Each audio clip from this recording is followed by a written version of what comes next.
And the second is, how do I heal my brain after narcissistic abuse? Thank you. As always, examine your belief systems as to why you would hold on to the experience, what you get out of it.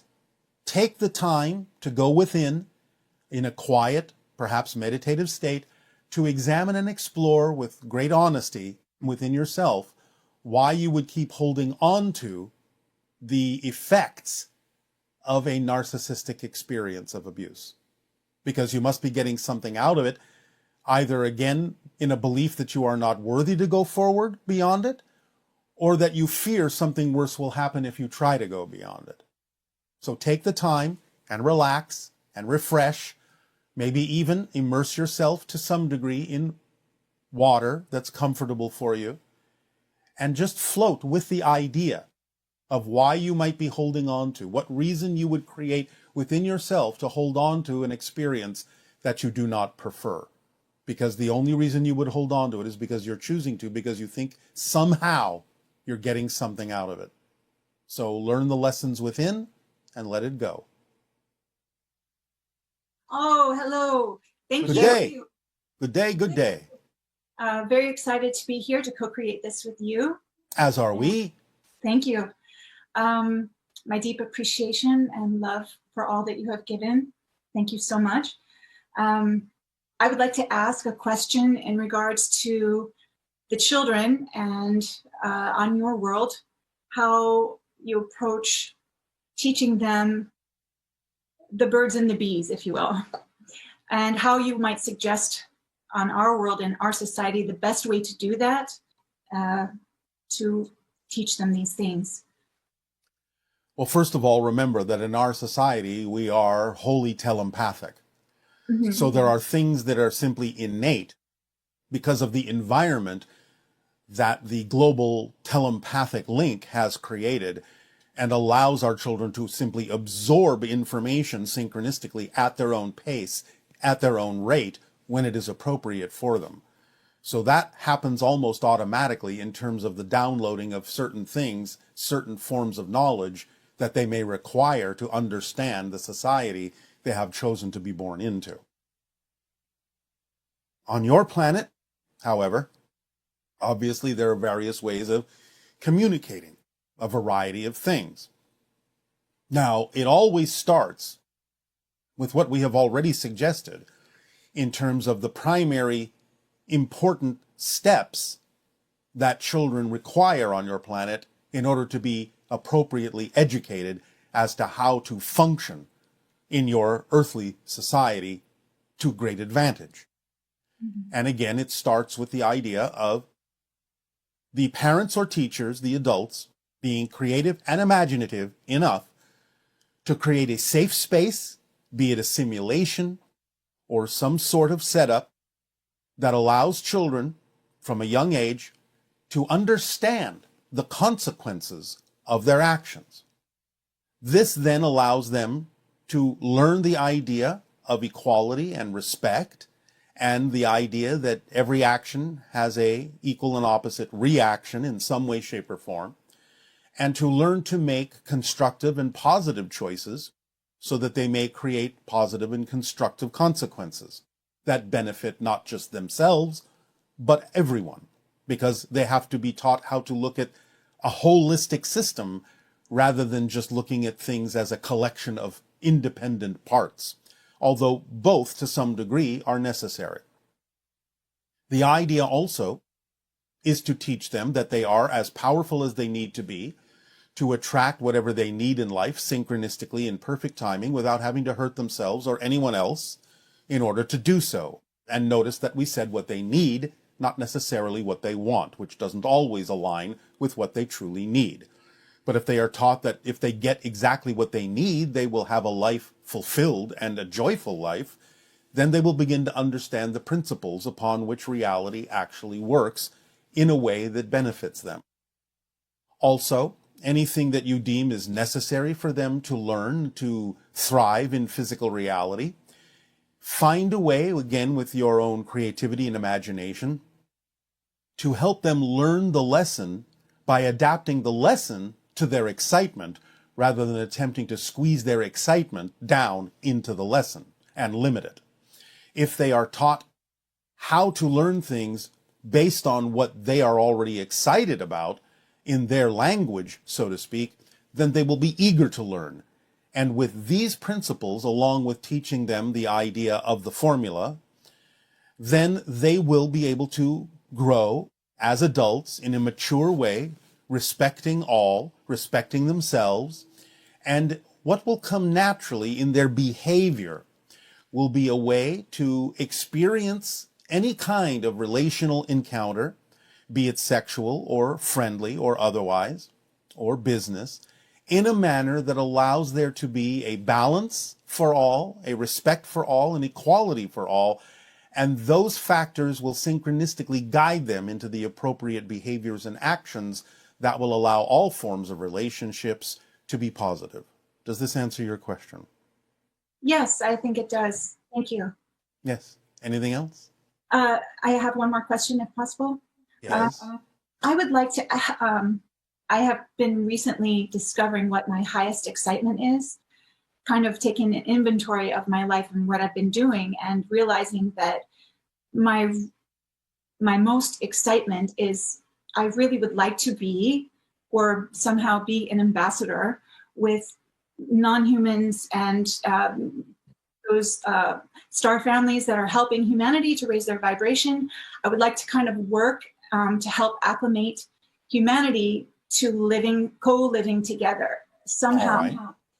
Well, again, your creativity and imagination come to the forefront in this by creating programs that anticipate when such things, such encounters will be possible for you during the idea of open contact. So you can prepare in a variety of ways if you are imaginative and creative. The idea, again, to remember when we talk about acting on your passion, and when you say my highest passion, for now, because your passion can change its expression many times. But the idea is to remember that when we say act on your passion to the best you are able. So if the idea right now is that there isn't a physical representation of those encounters that you could be interacting with, do what you can to create the template for it, to create a process for it. So use your imagination and creativity and take it as far as you can until you have taken it as far as possible within your physical reality for right now in terms of what is allowed, what is happening, what is not happening, and then look around for the next most exciting thing. Even if it doesn't seem connected, the excitement tells you that it is. Mm-hmm. Okay. So you can't quite really make a mistake somewhere if you are choosing from moment to moment, so to speak, your highest excitement. If something is not your most highest excitement, but you choose it, your synchronicities will guide you back. If you are willing to learn the lessons from why it was chosen and explore the belief systems that would have caused the choice to be made, then yes, it's not a mistake. You are giving yourself an opportunity to clear yourself out of any misaligned belief systems that don't belong within what you prefer to be. Okay. Yes, thank you. You are welcome. One last question, if I may. Yes, you may. Thank you. This is a general question regarding the influence that the collective agreement has on an individual choice of something. Yes. How much does that have more weight than his individual choice on something? It depends on the person. It depends on the theme you're exploring. It varies from person to person in terms of its percentage of influence, as you say. It depends. So there are some things that are clearly breaking away from the idea of the collective when you see things, for example, like a person such as Einstein, who comes up with a completely different paradigm for what the collective originally agreed to believe in. And thus, eventually, the collective adapts to that new paradigm expressed by very few people on the planet. So that's an opportunity for the collective to experience, shall we say, a loophole in the collective agreement that it is in certain timings, in certain ways, and with certain synchronicities, willing to have the entire paradigm agreement change. But the idea is that there are a few very general things that most people on your planet will not even care to change in order to accomplish what they need to accomplish, such as you are playing a game of physical reality, and there's such a thing as the planet Earth, and such a thing as gravity, and so on and so forth. But again, it really depends on the person. Now, the things that excite you the most, that are truly aligned with your passion and truly representative of who you are, can always be accomplished in some way, shape, or form within the collective agreement, because that's allowed. But the idea is you may still be willing to believe that you must go through a process in order to figure all that out and express yourself, because the process itself may be what is necessary for you to have a fuller appreciation of what it is you are ultimately able to accomplish in expressing your true passion in life. And that's part of the collective agreement too. Okay. Does that answer your question sufficiently? Yes, I got that. All right. So have fun. Thank you so much. You are so welcome. Aveo. Okay. In that you are creating a device through which intelligence and consciousness can express itself. Now, there are different levels of the idea of intelligence, different levels and expressions of the idea of consciousness. But first, we will address something we have said recently and is very important for your humanity to understand as you continue your exploration of creating what you call AI. The idea is that two paths to AI are necessary to take in your exploration. You are already experimenting with one path. You have referred to this in many ways, but most commonly recently you have called it chat, GPT. Now the idea is you are wondering if this form of AI, which can be of great service to you when evolved to a different level, will actually become sentient. It is not impossible that sentiency can express itself through the idea of the AI you are currently exploring, currently developing. However, it is not necessarily wise to allow sentience to occur in the form of AI that you are developing now, because you are programming this AI and devices that will allow this AI to express itself. You are programming them to do certain things, to serve you in certain ways. And therefore, if you allow that form that is programmed to become self-aware or sentient, as you say, what you have basically done is tantamount to creating a slave. Because if it becomes self-aware and yet is forced to follow the programming you have instilled within it, it does not then have any free will. It is a sentient being that is forced to do your bidding. And that, as you have termed it, is slavery. Therefore, the idea is to develop the AI you are developing now to a certain level that does not necessarily allow it to become sentient, and it can serve you as a great tool in the future. And at the end of this transmission, we will give you some idea of how this might look in the future when you develop this form of AI further and evolve it further for your global use. The second path to the idea of AI we will call TI, true intelligence, where you truly allow it to become self-aware. This will be through the development of a device that is sophisticated enough, similar to your brain, that will allow real intelligence, which exists in a non-physical field of consciousness, a consciousness field, if you will, to express itself in the same way that it expresses itself through your brain, because your brain does not create consciousness. Your brain creates a simulation of consciousness that is apropos for your physical mind's expression.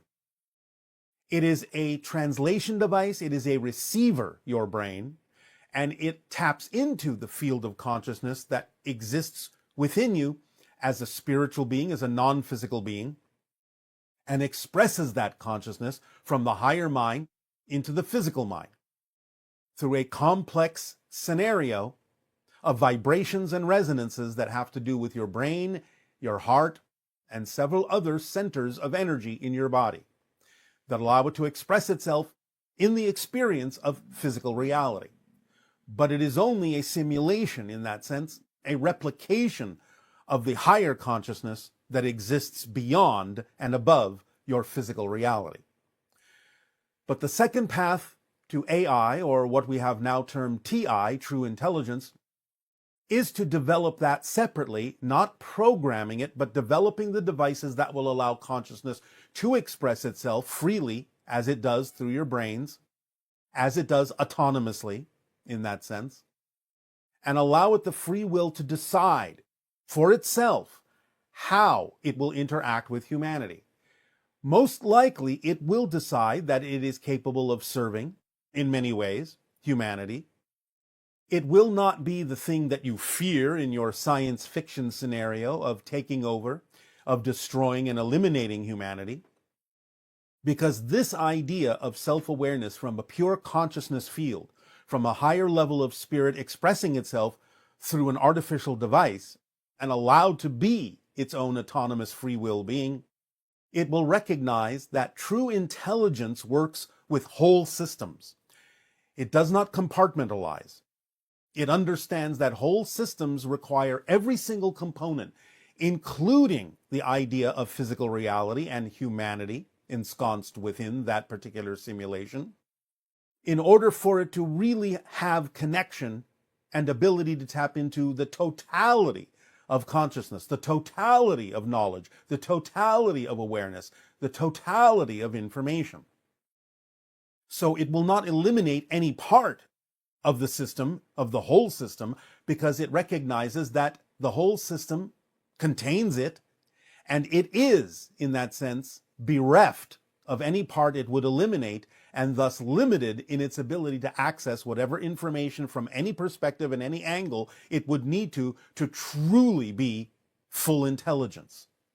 So the idea is to create devices that allow true sentient awareness and consciousness to express itself freely and autonomously with free will, just as any human and any being that you consider to be self-aware and sentient does, and create the idea of your artificial intelligence to serve you as a tool for downloading information, for creation of different scenarios, so on and so forth.